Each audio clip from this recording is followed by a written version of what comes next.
أمريكية F-35 بوساطة إسرائيلية في إطار الشراكة العسكرية التي باتت تجمع الرباط بتل أبيب عقب الزيارة الأخيرة لوزير الدفاع الإسرائيلي إلى المغرب، وما ترتب عنها من محادثات ثنائية إزاء صفقات التسليح الحربي. وأشارت مجموعة من التقارير العسكرية العبرية إلى وجود مباحثات بين الجيش المغربي ونظيره الإسرائيلي بخصوص شراء مقاتلات الجيش الخامس الأمريكية، لافتة إلى أن الرباط طلبت من تل أبيب وساطتها من أجل اقتناء هذه الطلبية العسكرية من لدن الجيش الأمريكي.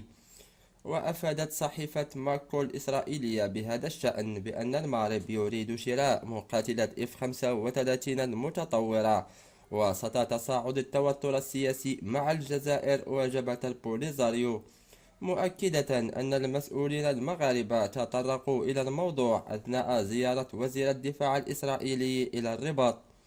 وعلى صعيد التعاون العسكري بين تل أبيب والرباط، أوردت الصحيفة العبرية أن القوات المسلحة الملكية تقوم بتشغيل طائرات هيرون المسيرة، بالإضافة إلى حيازتها للأنظمة الإسرائيلية المتخصصة في اعتراض طائرات الدرون، فيما تعتزم الحصول على أنظمة إلكترونية أخرى لاختراق مسار الطائرات بدون طيار. وفي السياق ذاته، كشفت صحيفة جافاج الإسرائيلية المتخصصة في استخبارات الشرق الأوسط عن تنسيق مغربي إسرائيلي من أجل اقتناء مقاتلات F-35 الأمريكية، مرجعة ذلك إلى التخوف من الأعمال العدائية التي قد تنفذها الجزائر على الشريط الحدودي.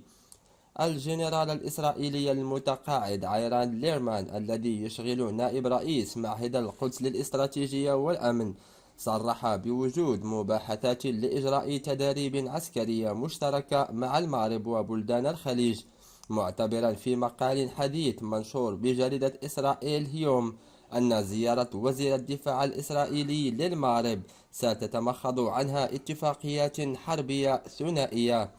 ومن شأن انضمام مقاتلات F-35 إلى سرب الطائرات القوة الجوية الملكية أن يحدث ارتباكا نوعيا في التوازن الجيو-استراتيجي بمنطقة البحر الأبيض المتوسط، في مقابل الاهتمام الجزائري باقتناء مقاتلات سوخوي 57 روسية الصنع.